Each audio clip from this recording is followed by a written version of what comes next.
Good morning, good evening, good afternoon, good whatever time of day it is and whatever part of the world you're at right now. Welcome back to my channel, ASKnowlin. And today we're going to do another algebra lesson about factoring, but this time we're going to be discussing factoring when talking about the difference of squares. Okay, so this is another method that you can use to easily factor polynomials if you notice that the polynomials are a difference of squares. So if we take a look at the warm-up problems, there was 3 problems. I already have them worked out. The key thing here is to pay attention to what it started as and then how it finished. Okay, each one. So I'm circling those now. So if you pay attention, what we're going to be doing today, we're really going to be working the other way. We're going to be given the polynomial, obviously, and we're going to have to factor it. But let's look for the similarities here. What's the pattern? If you notice, let me go ahead and get rid of these circles here. So what you need to be able to recognize right away is that all of these numbers and these terms, you can take the square root of them. Okay? Let me pull that all the way over. So for example, if I did the square root of 1, the square root of 1, or the square root of 1x squared is just x. And if I take the square root of 16, that's 4. So when you look at the factors right here, we have x plus 4, x minus 4.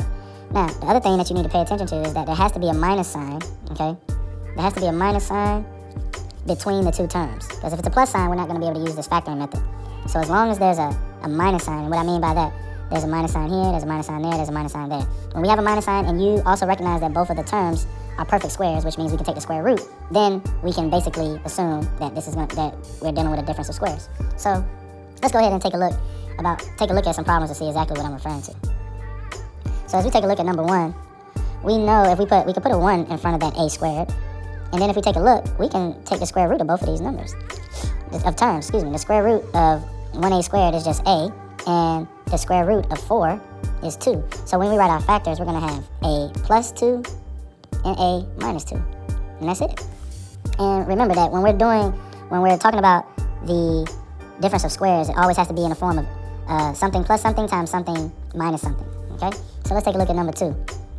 With number 2, once again, we could put a 1 out here in front of the n squared, but we can take the square root of both of these. The square root of 1n squared is just n, and the square root of 64 is 8. So when we write this is going to be n plus 8, and then n minus 8. And that would be our final answer. We factor that polynomial. Let's take a look at number 3. Remember, put the 1 as a coefficient if a term doesn't have a coefficient. Now, let's take the square root. We can take the square root of 81, and we can take the square root of the 1x squared. Square root of 81 is 9. Square root of x squared is x. So now when we write this, it's going to be 9 plus x, and then 9 minus x. So 9 plus x times 9 minus x. All right, let's jump down to number 8. Let's take a look at number 8. Now for number 8, neither one of those numbers, we don't need to write any coefficients, but you should be able to recognize that, hey, both of these terms, you can take the square root of. So what's the square root of 25x squared? 5x. And what's the square root of 49? 7. So when we write our final answer, it's going to be 5x plus 7 times 5x minus 7. Okay? Now, we did say earlier that if there was a plus sign, you wouldn't be able to factor. So let's take a look at an example where we have a plus sign, which is number 5. Even though we can take the square root of both of those numbers, we're not going to be able to factor it. So this would be, we would call this prime. We can't factor it.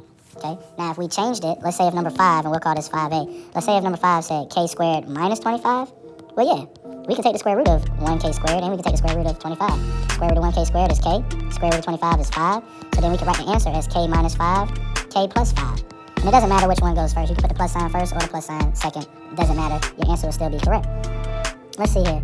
Let's take a look at one where they have two different variables, like number 11. Once again, we already know we can take the square root of each term. The square root of 4h squared is 2h, and the square root of 25g squared is 5g. Now we just write our factors. One with a minus sign, one with a plus sign. So 2h minus 5g times 2h plus 5g, and we're done. And that's pretty much how you factor using the difference of squares method. Now, you may have examples where you have to factor out a greatest common factor first, and then use the difference of squares method. So let's take a look at number 24. I'm just going to jump right into the two variables. Okay. So once again, we need to figure out what our greatest common factor is. So we have 45q times q, right? And then we have 20 times q. Well, we already know that 1q is a common factor between both of these. And if we factor both of these numbers, that's 1 times 45, that's 5 times 9, and then 20 would be 1 times 20, 2 times 10, and 4 times 5. Well, obviously, the 5s are the greatest common factor here, right? And let's make sure we circle whatever's going to be left over. So our greatest common factor is positive 5, and then the q, 1q. And inside the parentheses, we're going to have what? 9q squared minus 4. Because 20 divided by 5 is 4. 45 divided by 5 is 9. And the 45, one of the q's was pulled out, so that left you with q squared. And the 20 lost a q, so that one didn't have any q's. Now that we've done that, now if we take a look at what's on the inside of the parentheses, the 9 squared minus 4, and I'll write that over here, 9q squared minus 4. If you notice, both of these, we can take the square root of both of these, okay? The square root of 9q squared is 3q. And the square root of 4 is 2. So when we write this, we need to write it one with a plus sign, one with a minus sign. So we still have 5q on the outside. And then for our parentheses, for our other two factors, we're going to have 3q minus 2. And then we're going to have 3q plus 2.